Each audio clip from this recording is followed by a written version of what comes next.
Hello, a very good morning to you. This is Weekend Breakfast with me, David Bull. The time is 7:20 on Saturday, November the 19th, and yes, it's still dark outside. Thank you very much indeed for all your messages this morning. I'm just asking, given the autumn statement, how do you feel about Britain's future? Are you optimistic?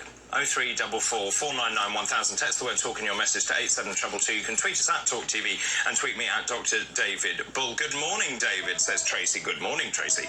You look great today in your plum waistcoat and tie. Very smart indeed. I'm going to be voting for a completely different party. I'm voting for Reform. I love Saturdays with you and Dr. Rene. You both talk absolute common sense. We need other news outlets to maybe use theirs and speak with truth. Good morning, doctors. My view of the budget, John in Lincolnshire. I feel sorry for the younger people and the children in this country. For example, pensions and benefits should have been limited to the rise in the working wage. We really are all in this together.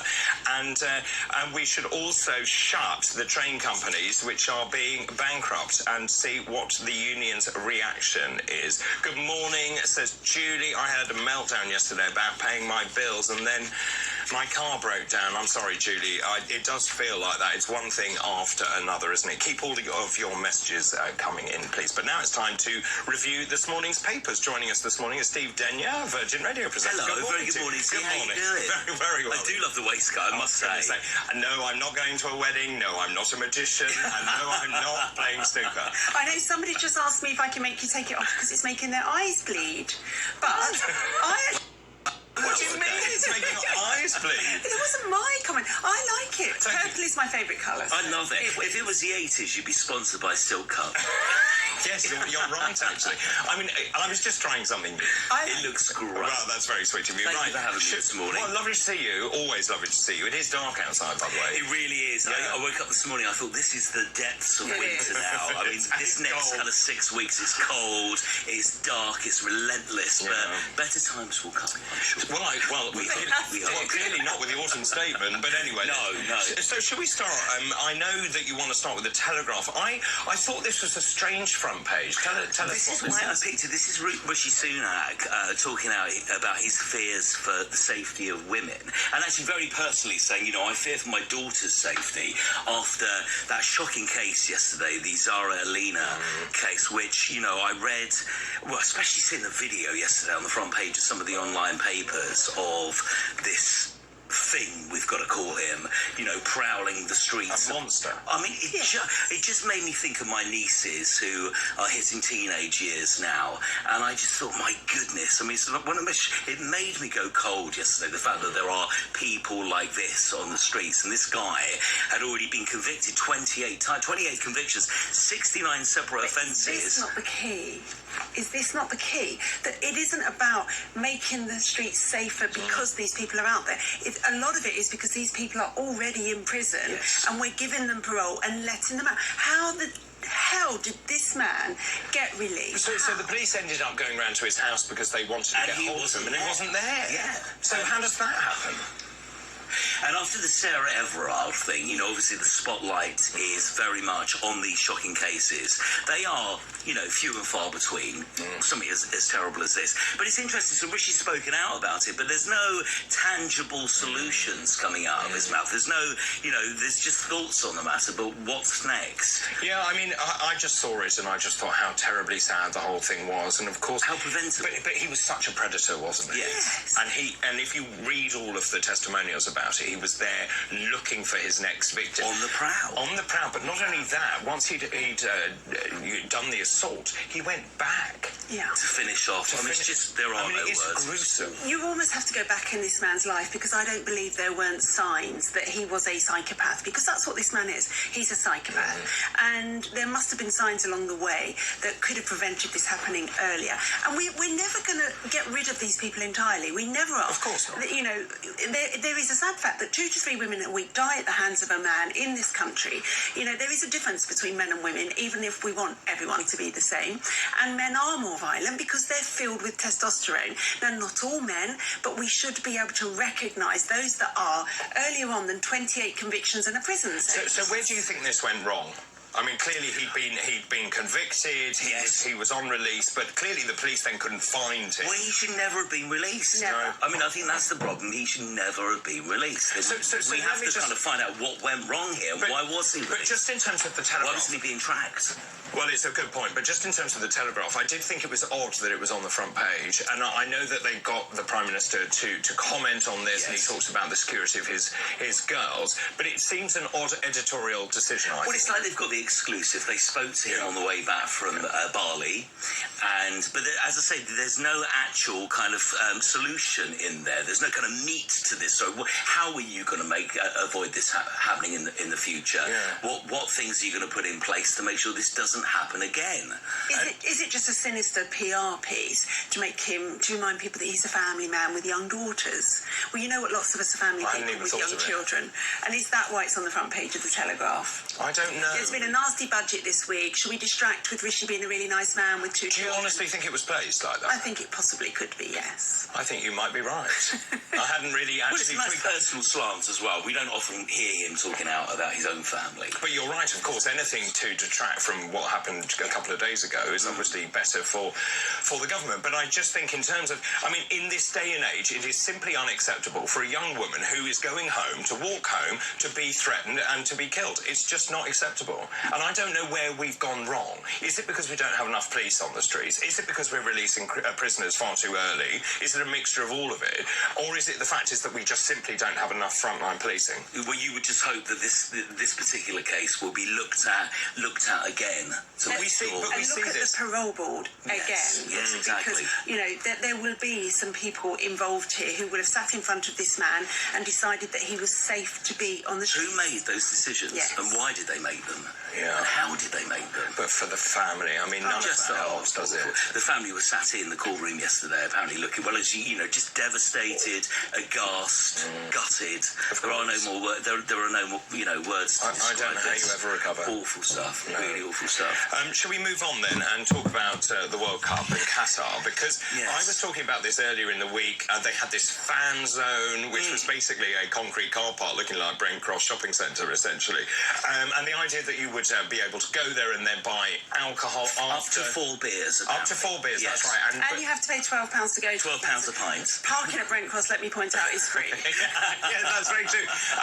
So that's right. So it's £12 a pint, but then you couldn't buy it till after 6 o'clock. But this story has changed, hasn't it? Yes, so this is a massive U-turn that absolutely no alcohol will be sold now. Apart from, apparently, if you look down, if you kind of break this down, there are special seats where people have paid more money, where you can have a glass of champagne. But basically, this will affect your average football fan who's gone over there, who will not be allowed to have a pint of beer. And doesn't want a glass of champagne. Exactly. Yeah. Around the terrace or, during the interval or whatever, half-time. You can tell you're a football fan. So, I mean, we work with lots of sports people here, and I know a few people who've gone to Qatar to cover the World Cup. Yeah. It starts tomorrow.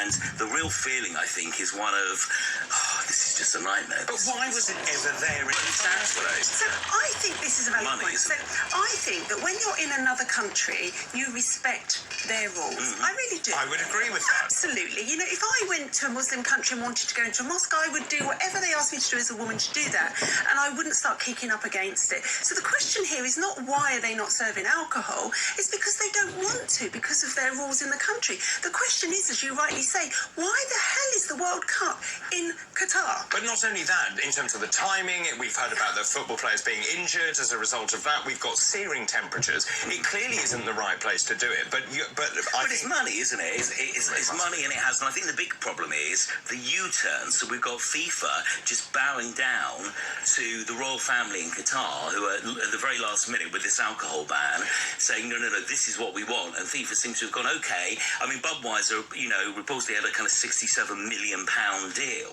They sent a tweet out yesterday saying this is awkward. Yeah. And then that was taken down. But what a priceless tweet, because talk about awkward, 67, how much was it? 67 million. Yeah. You can only hope that when the football starts, when the actual ceremony begins, when we start winning, I hope, then things might get better. But I feel sorry for those fans, some of which have paid up to £7,000 for these deals to go over there, to be part of it, to support our team. And we all know beer and football go hand in hand. Of course they do, don't they? Of course they do. It wouldn't surprise me, this is controversial what I'm about to say now, if FIFA knew that this was going to happen and that alcohol was never part of the deal, and they just waited until the days away. Placate the fans, get them placate there. the fan, get Well, them in there. which case you got fans there under false circumstances, because I think had they known that, they wouldn't have gone. This is a country that doesn't enjoy alcohol, and it's a part of their laws and their rules. But we did see the Wags being on the cruise ship and being allowed to have alcohol, because of course that is not subject to the same jurisdiction because they're in they're in the water. I think we're arrogant enough to think that they should bend their rules for us. Well, the thing is, if you want the World Cup, then you have to also comply with international obligations. I would suggest and say that actually we will make allowances for the World Cup and we will allow alcohol, surely. But then what other rules do you allow? What other rules of the country do you let get broken? Right, I'm not going to win this one, I can see that. Okay, so that's going to be interesting and one to watch, obviously. And the Daily Express, page 1. Let's talk about Christmas on my way in to see you today. How many days is it? I said 36 days. Yeah, I mean, that's roughly, 6 weeks, isn't it now? Yeah, no, less than that. The top of the Shard was practising overnight. Did you see it? It's a giant Christmas tree now. Is it? You know, What, is it all Christmas green? is... Well, they were just practising it early hours this morning, but I saw that and I thought, OK, that's my first kind of little sign. And also, it looks Christmas might be on its amazing way. outside. So there are little icicles all hanging down off the Shard. It does look beautiful. It does look beautiful. All the trees. So I don't know when the lights went up, because I was here the other day and then suddenly all the lights are up. Within the last 24 hours. Yeah. However, back to reality with the thud. 1 in 3 turkeys bred for Christmas have died this year. This is the front page of the Daily Express. Is this because of bird flu? Yes, it is, yeah. So the rise in production costs, they're saying here, costs will rise by 17.5%. Let me give you an example here. So the average size turkey that was 40 quid will now cost £48 this year. How much a turkey costs? They're incredibly expensive. They are really, it always has been quite pricey, hasn't it? I would always say don't do the turkey. However, there's always uproar within the family because of it's one of those things with the family, isn't it? Who likes turkey, and then do you like breast or do you like leg and all that kind of stuff that goes on. But yeah, it's really expensive, and of course there is also a push to say, well, you should buy your frozen turkeys, and there are many people who are purists who say, no, I will only have a fresh turkey.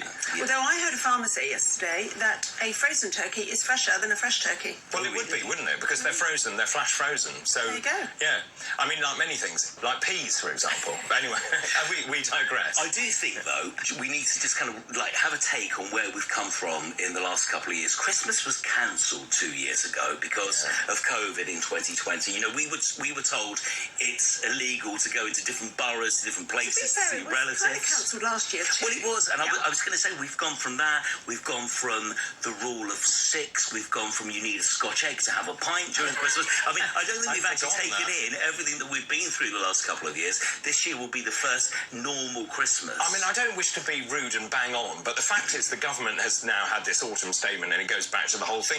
But actually, they were the ones that put us in this mess by locking everyone down, by the fact that they then had furlough. They spent all the money. No one could work. And who's paying for it? We are. Of course. And it makes me really cross. Yes, and it makes me cross too. But as you can tell.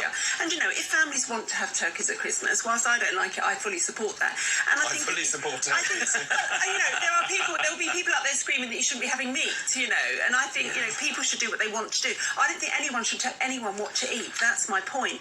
And I think it's, you know, it's just another cost, isn't it? It's just another cost that people are going to have to bear somehow. Yeah, I just feel sorry for the farmers. They've had a really have. Yeah. Lots of friends of mine are limiting the amount they're spending this Christmas. Of course. For instance, there are £20, £50 limits, which is a nice idea. I think we should all just get together and try and have a good time. So maybe the upside of this, and I'm deeply nervous about all these adverts for buy now, pay later, and of course that just gets you into increasing debt. And actually, maybe it is time to reset and say Christmas is a time for families to come back together, and it's not about buying very expensive gifts. Well, so I'm always that Scrooge and that humbug who says I hate Christmas, and the reason I hate it is I think it is the biggest commercial rip-off that we face every year, with kids applying pressure because of what they watch on TV, families getting and, outdoing one another for presents. I absolutely hate it, and I agree with you. I think it should be the opportunity to just come together, have a nice time, see people you haven't seen for a long time, and enjoy the kids, play with them, get down on the Saying floor. that, I do hope I get a sky glass. Who's buying that, René? I've no idea. Would you? I mean, it's lovely to see you. Right, let's move on. Matt Hancock, shall we? I haven't yes. watched any of it. Oh, you haven't? Nothing. Okay. No, No, and I refuse to. It's a strange watch. I can't quite make up my mind on whether people are warming to him. Just when you want to warm to him, you get a reminder of what's happened and what he put us through. For the record, and the I heartache will within never the camp. want to warm to Matt Hancock. But- Ever. Nothing. But you see, would this make is me. the thing that I don't understand, and I've read a lot about people warming to Matt Hancock. Yes. He was there. He was part of the problem. They discharged elderly people, Yes. and essentially caused many of those problems. Elderly people died. People died. You couldn't see your loved one. They put elderly people on end-of-life care Yeah, who they just did. needed some hospital support. They did. And now he's in the jungle. However, we've got this situation Yes, now where yes, I we're watching, understand. where he's in our, living rooms on a nightly Not in basis. mine. You're watching somebody, you're getting to know somebody. He's almost kind of humanising the real Matt Hancock. So how much is talked about his time in government? And a bit it's interesting, the bit that resonated with me was actually Boy George talking off camera about him, talking about his mother, and that if his mother had died, he would never have been able to speak to him in camp. Lots of them apparently gone to the director saying, how do you expect us to sit there and be friendly with somebody who's put us through A, B, and That's C? why they put him in there. Well, exactly. I mean, it's a genius strike having him in there. Today, the papers are talking about how much money he is set to... And how much? Well, I mean, so £410,000 alone is his fee to go in. Before this, he was being paid £10,000 for speeches, which is about £41.60 a minute. But they reckon he will, when he comes back here, he will be going off to do speeches. So I would like to know how he squares this with his constituents in West Suffolk who cannot turn the heating on. Well, they reckon he's going to leave immediately. So the moment he comes back, He'll quit. resign. Yes. And there'll be a Yes. by-election. But this is because, as well, that by the 5th of December, constituencies have to say who they're going to stand in the new boundary... Yes, because the boundary changes come in. constituencies. And he won't have the whip at that point, so it will be impossible for them anyway, even if they wanted to, which would... So it's a calculated move on his part. Yeah. He's got a book coming out too. He would probably have sold 10 copies of that book, and now he'll sell hundreds of thousands, I would imagine. But on the back of the suffering and misery... And people dying. And people dying. I can't square I should leave the room when we talk about Matt Hancock. Well, I find it very difficult, and I understand why they put him in there and why they cast him in Well, this. we're talking about it, I so it's know, working, I know. isn't it? It is It's working. It's a coup for the makers of that television programme, because it was such an unexpected announcement. He's so different from all of the other people in there. We've had politicians in the past, but they're politicians who resigned and then gone into show, which is different. Isn't Not it? serving politicians. This is so spiky. And he wasn't even there for the autumn statement. That's the other thing that I can't get my head round. Because he doesn't care. All Matt Hancock cares about is himself. So it will be very interesting to see what happens in West Suffolk and whether it retains its Conservative majority. I mean, I think he's got 20,000 majority. I mean, it's a very significant majority. I don't think it will last. No, I saw Piers talking to some of his constituents the other night. Oh, I did, Did yes. you see that? Yes, in the pub. On Piers Morgan Uncensored. That was fascinating. And they weren't very impressed. They weren't. I mean, that's putting it lightly. Yeah. Fascinating. Okay, let's move to your final paper now. I just want to talk about this. Just some figures out this morning. The Crown is #1 around the world. It's had 107 million streams, even though Renee hasn't got a television. You've been watching it, haven't my you? laptop. You've been streaming it. We won't go into details about why you haven't got a telly, because we did that before. But, however, what do you think? I love it. Yeah? I watched the last bit last night. Don't and tell us. No, I won't tell you. I loved every single bit of it. I thought it was very sympathetic to Diana. Yes. But at the same time, I actually felt desperately sorry for her. So really interestingly, we've talked about all these headlines about how the Crown portrays various storylines and so on. Yes. Actually, watching it, I haven't felt that at all. I felt that actually it's been done very well. It's great drama. It shows the tensions in the House of Windsor. I think Diana, the spitting image of Just incredible. It is really incredible. Absolutely amazing. Every single I know Dodi. Didn't know Dodi. I know Mohammed Al Fayed. So I found that really interesting. Every week you come out with something something that makes me go, oh, of course. You know. I've had a previous life, obviously, where I've worked on OK Magazine and, as the publisher there. So, yes, I do know him. I forget that bit. Yeah, and the funny thing about that is, as I'm watching it, is obviously I didn't know him as the man behind the scenes dealing with his son and being really autocratic and difficult. I knew him as the ebullient, funny, man. So for those people who haven't seen it, so Mohammed Al Fayed very much in charge here. Dodi is seen as a sort of quite weak, actually. Yeah. That was a fantastic episode. So interesting, that episode. Really? And how we met Diana properly before he got to know the Queen, the horse riding, the and the fact that Diana, I don't know if this was right, then sat next to Mohammed Al Fayed watching the races, and that's how they. Well, he was determined, wasn't he, to be in British society? He was a very fun man. You have lunch with Mohammed and you laugh, and he's funny, outrageous sometimes. And I could see that because Diana liked to laugh and joke and josh with people. I could see that relationship working. How very interesting. You're very showbiz, aren't you? Sorry. You really are. I'm just going to pick that clanger up. I know Mohammed very well. Well, no, I didn't know him, behind the scenes as the father and the husband. I knew him as the front man that we saw. Right. There's a great double pager in the Daily Mail today about the Windsor Castle fire as well. I must mention that too, because it's 30 years ago this weekend that happened, and they break it down hour by hour, and there's so many unbelievable facts. Prince Andrew became the hero of the hour when the fire was raging, because he had a portable radio, was able to speak to some of the fire chiefs who were saving some of the most expensive portraits and paintings within Windsor Castle. And then you've got, Diana should have been there, but she threw a straw. They break down what was going on that day, that weekend. And we all remember that weekend, don't we? And we really do. Portrayed so brilliantly. 30 years ago this weekend. Extraordinary. Steve, thank you very much. Always a great pleasure to see you there. Steve Denyer doing the morning papers. After the break, Steve Forbes will be here to tell us all the latest sporting headlines. This is Talk TV broadcasting live from the Talk Radio studios.